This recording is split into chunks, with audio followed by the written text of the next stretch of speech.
Okay, this is Miss Hadi again. We're talking about the Byzantine economy and society by having your chapter 13, Traditions and Encounters, open last time, and now I'm going to pick up with industry and trade.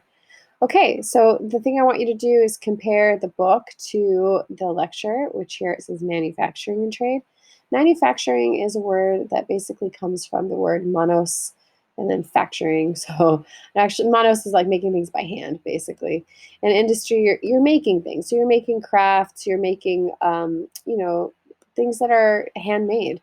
So that could be things like glassware, linen, woolen textiles, gems, jewelry, fine work in gold and silver, which is something that the Byzantine Empire did really well.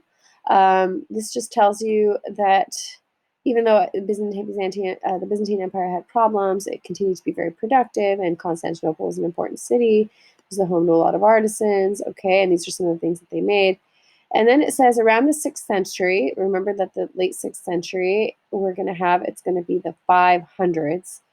They're going to start to change one of their major industries, and they're going to start to manufacture silk. And that tells you that here, that trade routes bring one of the key technologies, silk. And then it makes a joke. It refers to the vignette. Remember how in the vignette, it kind of had this cute story about two monks that supposedly went and figured out how the Chinese were making silk and then smuggled in some silkworms back to the Byzantine Empire. So it's joking. It's saying, the arrival of silkworms and monks' walking staff, and by other routes anyway, added the silk industry. And so here you can see people engaged in spinning thread, and you can look at those pictures on your own. But okay, so silk is a major industry in the Byzantine Empire.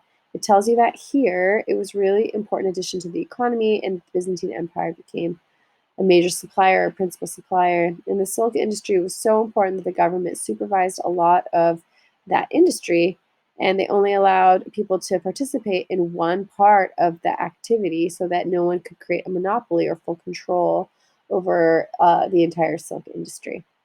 Okay, and then it's going to start to talk about the advantage of the location of the Byzantine Empire, causing the crafts industry to expand after the 6th century. It talks about how they benefited from taxing items coming along the Silk Route, and I'll talk about that in a second. And the last thing it talks about is banking. So let's talk about trade. Okay, so trade is going to help the Byzantine economy in a lot of ways. First of all, Constantinople was located in an important place. It's right there between Europe and Asia, so it becomes an important clearinghouse for trade. The merchants of Constantinople helped connect different merchants from all over the world. And even after the, attacks with the Muslims, Byzantine merchants still traded with their Muslim counterparts, so other merchants from Muslim lands, unless there was war going on. Like, unless there was a flat-out war between them, they were still trading.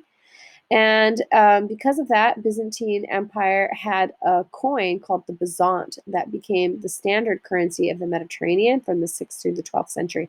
That's not mentioned over here, so you should definitely put Byzant in your inspect chart.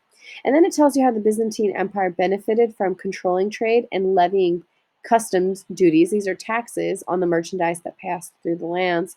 So it also tells you how the Byzantine Empire helped revive these routes called the Silk Roads, which if you took ancient world history, you learned about them. These Silk Roads basically fell out of use when all these diseases hit in the classical times, diseases like smallpox and measles. But you should write down that the Silk Roads get revived. And then it tells you all of the different items that are moving around. I'm not going to read that to you. You guys can read it on your own, but make sure you note down what's coming from which area. Okay, and then it's going to get to the last bullet, which is about banking. And it tells you that banks and business partnerships help to fuel Byzantine's trade. That means that they helped increase trade. Banks helped people because it gave them loans so that they could have enough money to launch their businesses and made trade possible. Because sometimes merchants didn't have liquid wealth, so it helped give them that. And then partnerships also helped them because then they didn't have to have all the risk themselves. So it tells you that this was not new. Both banking and partnerships had been practiced before during classical times. So make sure you write down that it isn't new. It's a continuity. It's just that the Byzantine Empire, we see more people engaging in banking and in partnerships. I didn't have a chance to get to the next slide. I'll just make another video for you guys about urban life. But now you have 5 minutes on manufacturing and trade. I hope that was helpful.